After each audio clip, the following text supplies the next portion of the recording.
Well, it's time now for our Entre Nous moment. And today we're going to take a look at one of those things that is just quintessentially French. We're going to talk about the wonderful bakeries here in France, called, of course, boulangerie.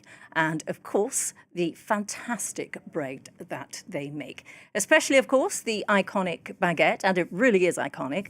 We're joined for this by Steven Kaplan, who has written quite extensively about bread, including a book.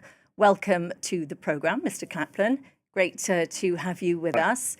Maybe I could begin by asking you, what is it that triggered this fascination with bread?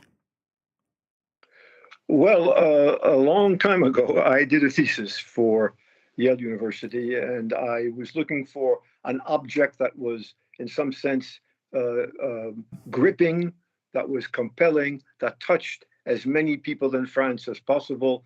And after a considerable amount of reflection and exploration, the obvious was bread. Bread was survival. Bread was the body of Christ. Bread was community, the social link. Bread was the economy, because grain at that time was like oil is today. So for all of these factors, it struck me that I had what we used to call then a total subject, one that penetrated into every realm of French life. Absolutely. And all religions, all ethnicities, bread is part of everybody's world all around the world. You wrote a book called Good Bread is Back. And in it, you described how French bread, which is, of course, really admired around the world nowadays, but you talk about how it suffered a big decline between kind of the end of the 19th century right up until the 1990s. What was all that about? And how did we get the good bread back? Well, we got the good bread back, but not the same level of consumption that we used to have. Bread is still an object that we in France prize less and less, much to my regret.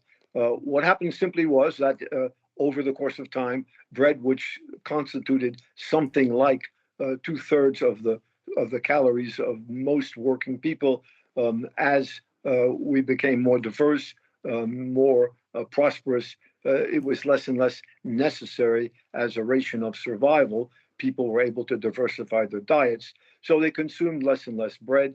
And as they were moving to let's call it a multiple diet regime, they found bread less and less interesting, less and less delicious. So there was what I call a sensorial disaffection. It just didn't taste as good as it used to, as well as the capacity to have alternatives to bread, for example, meat or other kinds of foods. Well, now, of course, we've got all sorts of breads in French bakeries, but the most famous still is that baguette. Why is it that shape, first of all? How do they make it?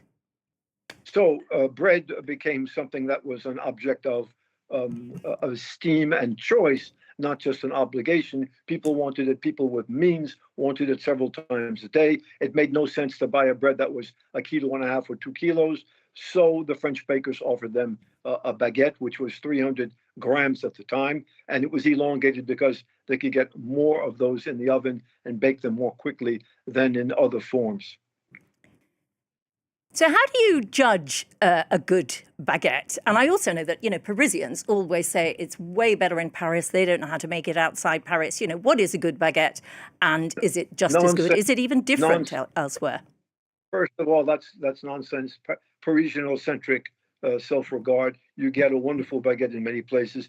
There are two distinctions that have to be made. First of all, a white baguette, a classical white baguette, which is barely fermented in the first fermentation, which is largely insipid and denatured and without interest. That baguette, which is the baguette of 75% of the French, 70% shouldn't even be looked at. It's the baguette called of tradition, the baguette de tradition, which is the baguette that's interesting because it's charged with aroma. It has a wonderful taste. It's hard to make, despite the fact, despite the stereotype that baguettes are easier to do than larger rustic breads. And the crucial indicators are it has to be appetizing. It has to look appealing. There has to be a crust that you can hear and feel with your fingers.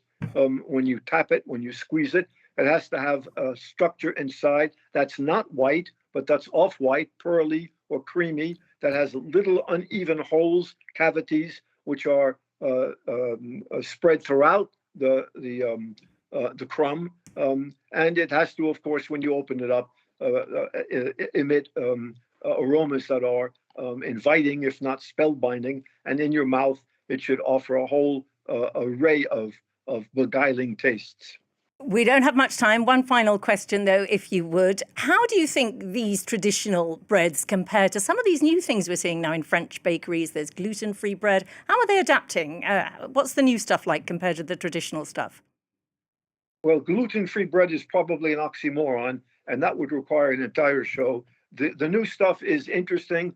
The bakers are full of imagination. Now we're into a rustic model with a natural leaven, which is often made with old varieties that go back hundreds of years. So there's a kind of nostalgia that's bringing us back to an earlier time. I think some of it is quite interesting. Some of it is simply marketing.